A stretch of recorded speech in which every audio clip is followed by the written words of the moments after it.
As sort of a final topic, just a kind of overview of doing network science in Python. So quick 15-minute crash course in NetworkX, which is the primary package for doing network analysis. It's really, really straightforward. I'm just going to show you guys a few brief examples. We'll do a few visualization techniques. And as per usual, it's the newly made Module 6. So if you want to pull the notebooks for tonight and you want to follow along with your own notes, just go to the GitHub as per usual and just pull or download. So first things first, as always, we're going to import the module and we're going to initialize a new graph structure. So this is just basically the most core line that we're going to be doing, is that always you're just going to initialize a new graph. There's lots of ways to make graphs with NetworkX. We're going to go through the really simple dumb ways first. So basically, you can just add, so as you know, every graph structure is going to have two things, right? You're going to have nodes and you're going to have edges connecting those nodes, right? So the simplest way to add a node is just with the add node attribute once you initialize a graph. So we can add a single node at once, or we can add multiple nodes at once, and we can get it out. Great, we've got nodes in this network. We can add edges with the add edge attribute. You just specify a tuple of nodes that you want to connect, or you can do this multiply at once. Or you can add weighted edges. NetworkX, of course, supports weighted edges. Setting the graph to undirect there. And great, we can get our edges out and our edge weights. That's a pretty unrealistic way of you guys making graphs. In most cases, you are going to have some sort of data ahead of time, like an edge list or some sort of format or an adjacency matrix, something ahead of time that you're going to use to initialize a graph. You're probably not going to go through and individually initialize each individual node and each individual connection. You might end up with all sorts of different structures by which to actually initialize a new graph. NetworkX supports lots and lots of different ways of doing that.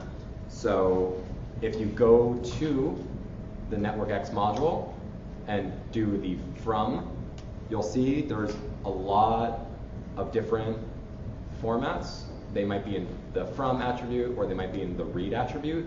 And read has got a whole bunch of different file types that you can use to read in different network structures. I don't know how much you guys have worked with network data before, but like GML is pretty common, Lida is pretty common, Pagic is pretty common. Edgelist is just a text file that you can structure. Just to give you guys an idea of what we'll be working with, this is sort of a classic network data set to do network science with. This is just all the casting characters from Les Miserables. And what you have here is just a very simple edge list, which just basically shows two characters, and the number at the end is the weight, and the weight just shows how many times two characters appear together in a given chapter. And you can do this for everybody. So this is just a common way to represent an edge. This is an edge list structure. All you have is just the pairs and the number of times the pairs appear together. So you can read an edge list with just one line of code, no problem. Great, so we got a new graph structure here, connecting all of our characters. You can also read it in from a NumPy array. So I'm going to read in a compressed NumPy file like we've been doing. I'm going to use the adjacency matrix and just do it from NumPy matrix. And I'm just going to store, with this new line of code, the set node attributes. I'm going to give each node a label so that we know which label goes to which. So you can see right now the nodes are actually just individual numbers, but if I look up what those attributes are, if I do get node attributes, which I'll do later on below, now I got a nice dictionary that just gives me the lookup of what each node number corresponds to in terms of character. Finally, you can also easily load in graphs from pandas data frame structures. So again, this is basically just a fancier edge list. You know, same basically lines of code. We can get a graph structure out. Once you have a graph structure, it's really easy to save it out into a whole bunch of different formats. Obviously, you can convert it back into an edge list. You can convert it back into a NumPy matrix. You can convert it into a sparse matrix, which is really good if you want to save your data in a compressed format. You can get it back out into a pandas data frame. And NetworkX is really, really nice. They have whole bunch of built-in graph types. So a lot of packages right now don't support things like bipartite networks or hypergraphs or multi-networks, I guess is their technical term. So basically, if you want to actually have multiple connected graphs, so having two connected graphs would be a bipartite graph, having multiple connected graphs would be a hypergraph. NetworkX supports all those types, which is really, really nice, which is actually a nice new feature. Because there's actually not a lot of math developed for things like hypergraphs right now in topology and graph theory. It's graph theory, not topology. And the other really nice thing is that NetworkX has a lot of built-in types for classic graphs. So if you guys have studied any graph theory, there's lots of different sort of like well-studied graph types that you can just initialize to study sort of like basic properties of graphs. And there's also a lot of features in here for generating random graphs, which is in here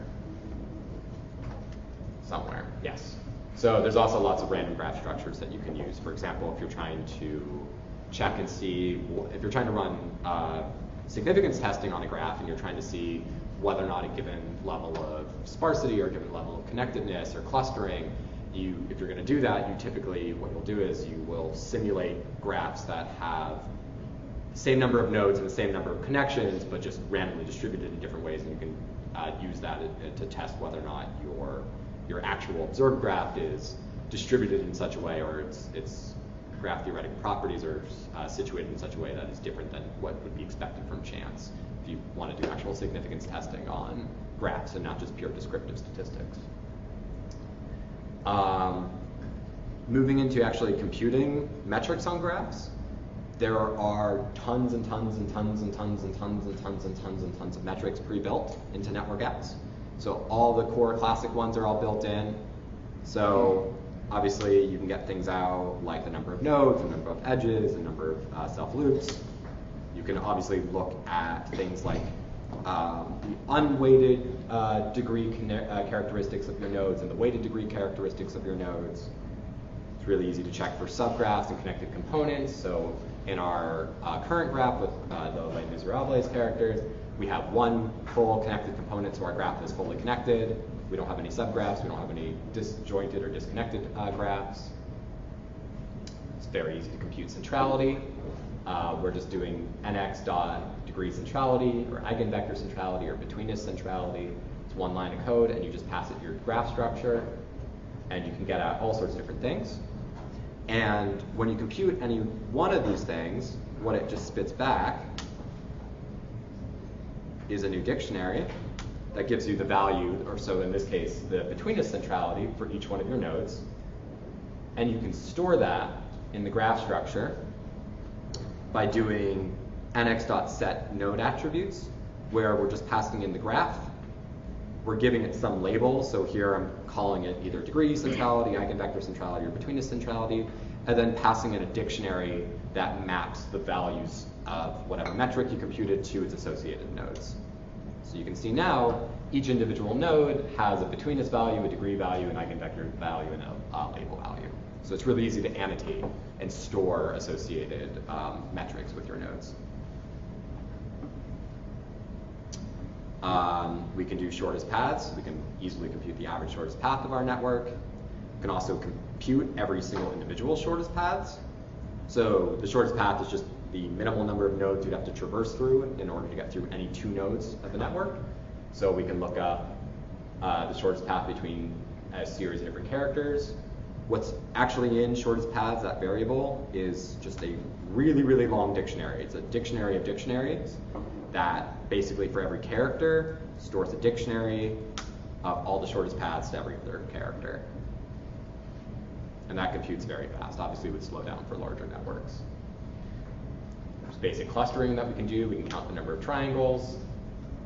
We can compute the clustering coefficient. And again, the clustering coefficient here is just another dictionary, just the clustering coefficient for each node. And you can compute the average clustering coefficient over, if you extract the values out of that dictionary, you can just pass that to numpy.mean. You can compute the mean value. And we can also find all the clicks.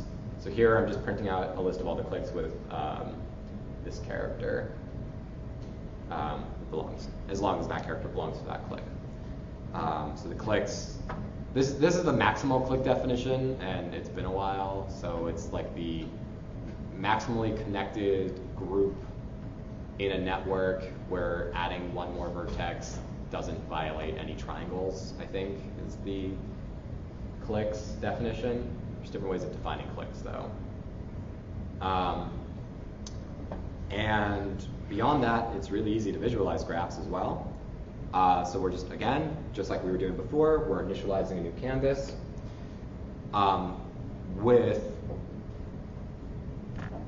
Network X, what you have is a whole bunch of functions for defining the layout, because there's lots of different algorithms for actually defining a layout for your graph when you're visualizing it. So they've got a few built-in ones. These are the most common ones. These are also all implemented in, what is it? Gephi, I think, is that program that a lot of people typically teach for network visualization. So these are all the same ones you would find in Gephi. So here we're going to do a simple case. I'm going to do a spring layout of my graph. This k function right here is just basically just modulates the spacing. Larger values of k push the nodes farther away from each other, which can make it easier to visualize. Then we're just going to call a command that draws the nodes for us. So when you call spring layout, what you get out is just a dictionary that defines the position of each node. So to make that explicitly clear, let's run that. Let's look at position. You can see just a dictionary. I have each character, and I have a two-dimensional array, which just defines where in a two-dimensional plot, in a two-dimensional space, where each node should fall out. You can call draw network X nodes to actually draw the nodes onto your plot, and draw the edges to draw the edges onto your plot.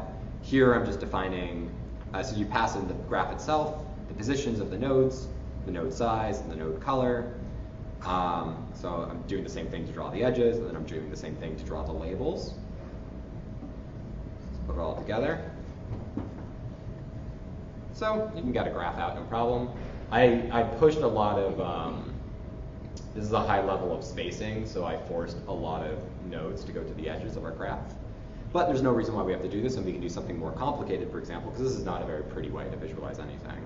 So let's do something a little bit more complicated. Here, what we're going to do is, we're going to do the spring layout again, but we're going to normalize the node size by its respective eigenvector centrality, and we're going to normalize the size of the edges by the actual edge size that we got from our network, which was just the number of times the two characters co-appear together in a chapter. So just to briefly walk through this code, same thing as before, we're defining the spring layout. Here, I'm normalizing my eigenvector centrality values between 0 and 1 so that I can scale everything uniformly, and my node scale is just 1500. So the maximum node size is 1500, the minimum node size would be 0, because invariably my smallest value will be set to 0. Here, I'm also normalizing my edge weights, and I'm using that to scale the widths of my edges in my graph. And I'm just doing the same thing for my labels here, so that I'm not showing every single label, which will clutter up the plot. I'm only showing the labels for those who had an eigenvector centrality that was greater than 0.25. So a lot of the small nodes in this graph will show up. So you can run that. And okay, you can get a slightly cooler looking graph structure. It's a little hard to visualize here. I could clean that up, and I could change the fonts, and I could space things out a little bit more. But yeah, this is cast characters, and it's really easy to generate all of this. It's, 10 lines of code. Obviously, that's an insanely fast crash course in Network X, but that's actually really all there is to it. Almost all of the commands in Network X just require you to find whatever function, whatever graph metric you want to compute, and then just pass your graph into it, and it'll spit everything out. And obviously, there's various flags in there that you can tweak so that you can compute different versions of the metric. So you can do different shortest paths, you can do full paths, you can do longest paths, you can do all of those things. But that's essentially the syntax, is that you're going to initialize a graph, either from a previously saved file or an adjacency matrix or an edge list. You're just going to use nx dot whatever to compute whatever metrics you want. And visualization is pretty straightforward as well. Obviously, there are way more complex statistics to be done in graph theory and in network science. Some of those things are implemented, so like you might have to, for example, run sort of your own custom permutation testings and things like that if you wanted to do, like get p-values out for doing all the stuff. I don't think NetworkX has a lot of that computed or pre-built already, but that's sort of because the statistics for networks is kind of new and up and coming, and there's not a lot of like agreement as to what are the right ways to do these things, and there's pretty dramatic revisions as to what the right way to do things are, like every 2 years. So there are other Python packages for that, but this is essentially it. Like if you can read in a structure and you can do nx dot whatever metric you want to compute, that's pretty much all you need to at least start doing very quick descriptive statistics. And because obviously you might be able to load in large data sets, NetworkX does a lot of things in the back end to help minimize memory usage. And there's a lot of ways to make your networks sparse so that you're not representing crazy amounts of data in the back end. And a lot of that might be just things you're doing in the front end in terms of thresholding your matrix and not including every possible edge, or binarizing your matrix so that you're thresholding your adjacency matrix appropriately so that you only include the most interesting or discriminative or informationally useful edges of a graph, if that makes sense. For those of you who've done some graph theory and network science before. So that's it. It's really straightforward. Does anybody have any questions? Any functions that they've seen used in R for network science that I obviously did not probably cover here? Any functions that, or if you're working on some network data right now, any questions you think might be relevant? There's a really good visualization of this data set on BOST, bost.ocks.org. Do you know this one? No. I recommend you look at it. Sure. It's very pretty. Sure.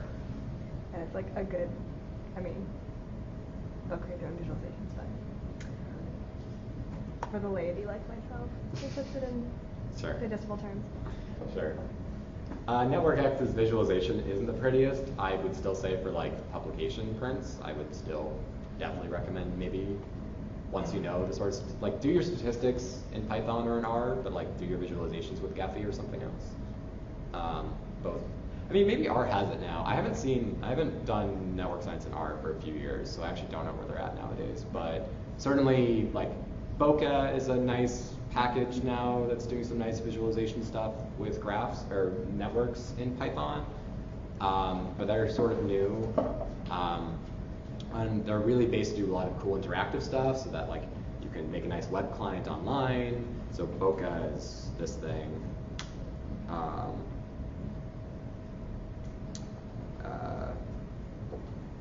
They've got a lot of really nice stuff now where you can do like online visualization and stuff, and like you can have people like click and like drag nodes or like blow up certain parts of the network so that they can like zoom in and like look at specific clicks or specific communities in the network, which is really nice and cool. So they're doing some really nice stuff with networks now, and I'd really recommend checking that out.